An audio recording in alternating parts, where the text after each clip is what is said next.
Përshëndetje të ndashur ndjekës, përshëndetje të nderuar miq.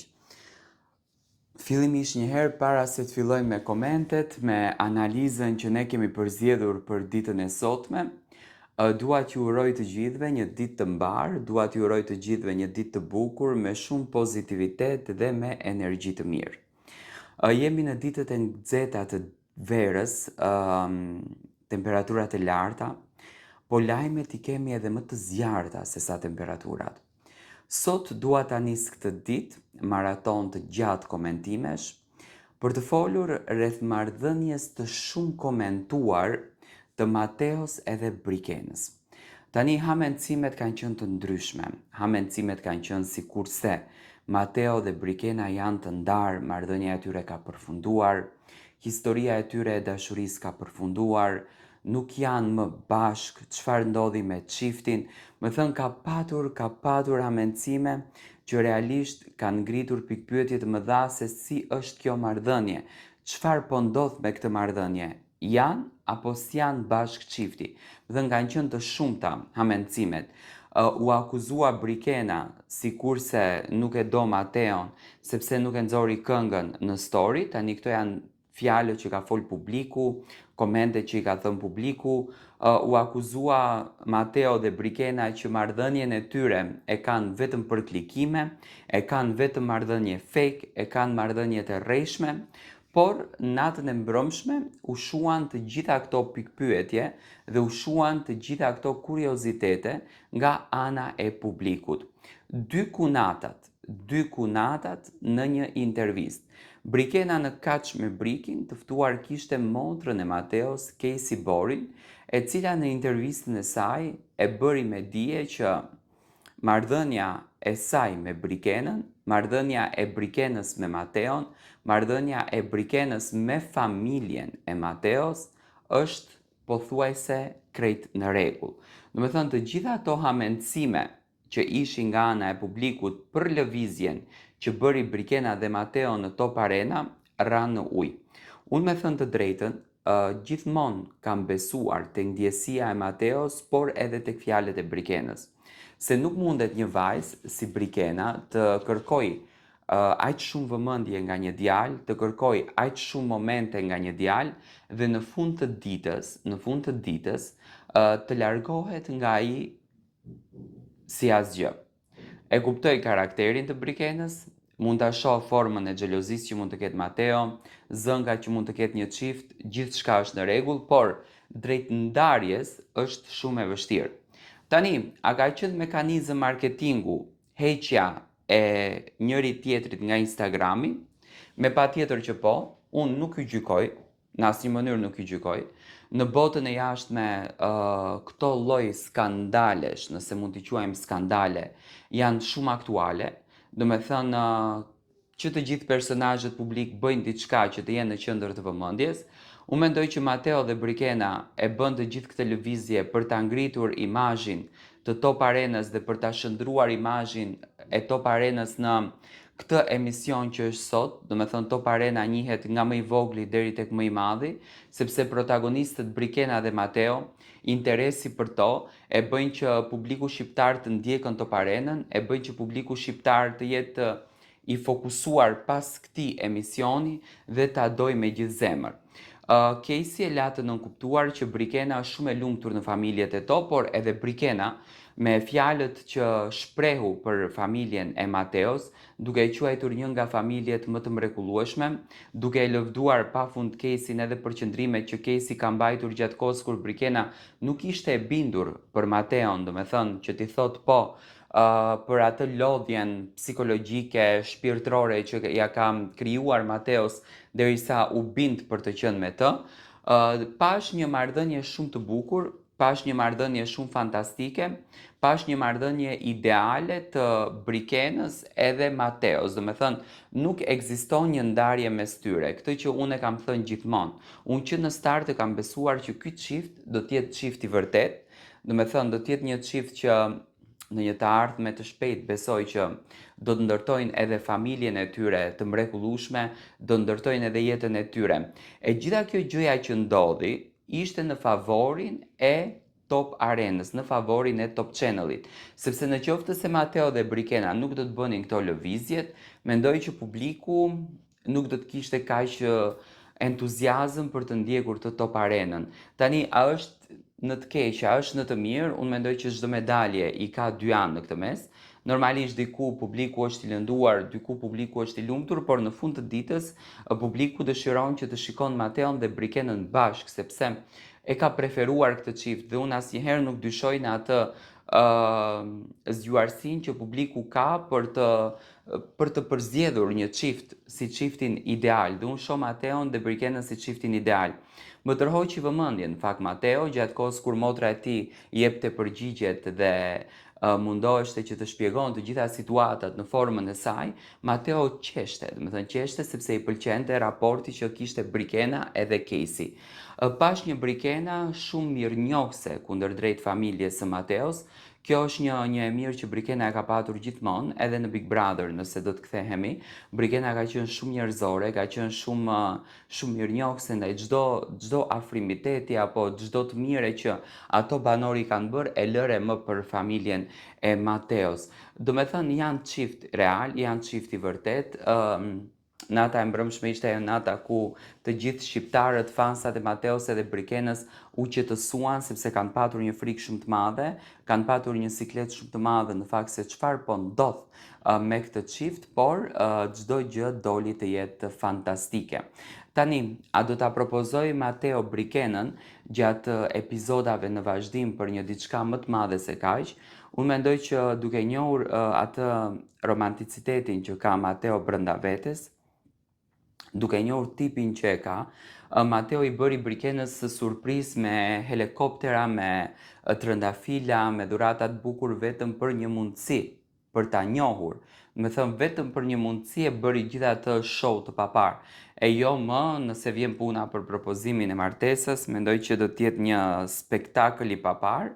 Pse jo, edhe mos ja jepnin këtë luks Top Arenës, sepse këtë luks në momentin që ja japin Top Arenës, ja japin edhe të gjithë publikut shqiptar, por në këtë mes rëndësi ka që ekziston dashuria, aty ku ka dashuri më pas ka dhe gjëra fantastike, ka dhe propozime, ka dhe momente të bukura që jam i bindur që Mateo dhe Brikena do t'i ndajnë një për një me të gjithë publikun, sepse publiku i do dhe ka atë afrimitetin nëpërmjet Instagramit, por kuptova që gjërat janë të gjitha në rregull, ashtu siç në fakt ne kemi përfolur dhe marrëdhënia e tyre është një marrëdhënie fantastike.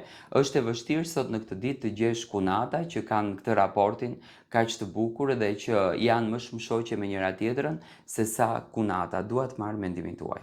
Përshëndetje të dashur miq, përshëndetje të nderuar ndjekës, ja ku po ritakohemi sërish me mua Tirona Lilin, pikërisht këtu në kanalin ton Monitor TV për të ndarë bashkarisht lajmet edhe ngjarjet më të fundit. Dua të ndaloj pak tek Egli Tako. Ju e dini shumë bukur, rikthimet e Eglit nëpër ekrane televizive, intervistat e saj, gjithmonë marrin një vëmendje të jashtëzakonshme, gjithmonë marrin një vëmendje të qartë se çfarë po ndodh me të, si është jeta e saj, a ka ndonjë ndryshim, çfarë bëhet me Eglin. Do me thënë publiku është shumë kureshtar në fakt të di për Egli Takon. Egli Tako e intervistuar për herë të parë në Top Arena nga Ed Manushi, pash një respekt të veçantë në fakt për Eglin, nga që Ed Manushi nuk është se ka intervistuar njëri në Top Arena, do me thënë gjithmonë intervistat kanë qenë të bazuara tek Brikena dhe tek Mateo, por tek Egli, si një dhuratë e shenjtë që e ka Top Channel-i, e shikoj që do me thënë e vlerësojnë shumë, e respektojnë shumë, sepse Egli ka ditur të tregoj dhe mirënjohjen, ka ditur të tregoj dhe atë besueshmërinë e saj kundërdrejt një televizioni kaq gjigant me shumë vlera. Intervista ju bë direkte nga Ed Manushi. Ed Manushi me patjetër që kishte përzgjedhur një grup fotografish ku ndërto mungonte edhe Gjesti. Egli foli për familjen e saj, një afrimitet që në fakt Egli e ka treguar edhe brenda shtëpisë së Big Brotherit, ka fol për nënën, për babain, ka qenë kjo vajza e preferuar, babai gjithmonë ka qenë në krah të Eglit për të realizuar të gjitha dëshirat, për të arritur në këtë stadi në të cilin është sot, që realisht nuk është një stad i lehtë, është stad i mrekullueshëm, dhe nga ana tjetër, Egli foli edhe për bashkëpunimin me Olsi Bylikun, që e quajti një nga bashkëpunimet më të bukura, duke e falenderuar publikisht artistin në fjalë. Të gjithë prisnim në fakt që Egli të flet për Gjestin, ndonjë gjë. Unë me thënë drejtën e kam pritur shumë, por çuditërisht nuk foli. Unë mendoj edhe po të fliste Egli për Gjestin, Egli e ka këtë edukatën që në asnjë mënyrë nuk ofendon apo në asnjë mënyrë nuk po shtërson askënd. Dhe mendoj kjo është arma e vetme që Eglin e ka mbajtur në këmbë, kjo është arma e vetme që Eglin e ka sjell në këtë pozicionin ku është dhe i ka dhënë Eglit këtë dashurinë, respektin dhe vlerën tek publiku shqiptar, tek njerëzit që e duan dhe tek njerëzit të cilët e respektojnë. Egli Tako përfundoi një sezon të bukur në Top Channel. Tani publiku thotë të Tiranë si mendon t'ja do t'jetë Egli në sezonat e tjera. Me patjetër, duke treguar këtë lloj njerëzilliku, duke treguar këtë shkattësi, duke treguar këtë sukses të jashtëzakonshëm, se në fund të ditës Egli ka përfunduar Big Brotherin e saj, ka pothuajse 1 vit apo 2 vite dhe të jesh kaq aktive, të jesh kaq e dashur për publikun edhe pas përfundimit të Big Brotherit, kjo vërtet është një dhuratë që Zoti mund ta jep. Dhe unë mendoj që Egli do të jetë me patjetër e pranishme në Top Channel. Përshëndetje të dashur miq, ja ku po ritakojmë sërish me mua Tirona Lilin, pikërisht këtu në kanalin ton Monitor TV, për të komentuar pak një shoqëri që në fakt nuk po e shohim fare bashkë. Publiku ka hyrë në hamendësime të ndryshme, me të vërteta flet Gjesti me DJ Gimbo. Dikur shumë shok të pandar, dikur miq të afërt, dikur rinin pothuajse gjatë gjithë kohës bashkë, sot një marrëdhënie që nuk është fare aktive mes njëri tjetrit. Nëse do të hedhim një sy në Instagramin e Gjestit, edhe nëse do të hedhim një sy në Instagramin e DJ Gimbo, nuk ka më story të përbashkëta. Do me thënë, DJ Gimbo vazhdon të ndjekën profesionin e tij, Gjesti vazhdon të ndjekën profesionin e tij. Nuk ka më klipe, ishin 5 këngët që Gjesti solli të publikuara në kanalin e DJ Gimbos, duke e ditur se çfarë problemi ka me kompaninë Onima, dhe nga ana tjetër DJ Gimbo duke punuar me shumë përkushtim vet, duke sjellur këngën me Selin dhe duke ikur në përmbrëmje si DJ. Tani, dy pyetjet e publikut janë këto. A është marrëdhënie e shkatruar sepse Gjesti nuk dëshiron që DJ Gimbo të mbetet me Selin, apo thjesht DJ Gimbo është duke investuar në vete që të njihet si DJ. Tani, nuk mund të themi që Gjesti nuk e preferon Selinën, përkundrazi Selin ka fol për këtë gjën, ka treguar që e ka takuar Gjestin, ka treguar që ka respekt, ka treguar që, do me thënë, janë shok shumë të mirë. Nga ana tjetër dhe DJ Gimbo ka thënë të njëjtën gjë. Unë mendoj që DJ Gimbo është duke investuar që imazhi i tij, zëri i tij dhe nami i tij të rritet sa më shumë pasi që tani ka momentin. Por në pjesën e dashurisë, ai është jashtëzakonisht i dashuruar për, do me thënë, Selinën, e jeton ndjesin, e jeton dashurin, e jeton momentin dhe i jep një emocion të papar dashurisë së tij. Do me thënë, shoh një marrëdhënie shumë të bukur dhe në qoftë se një njeri dashurohet, në qoftë se një njeri jeton dashurinë, në qoftë se një njeri kënaq shpirtin e tij me dashuri, kjo nuk do të thot që ka marrëdhënie të keqe me shokun e tij.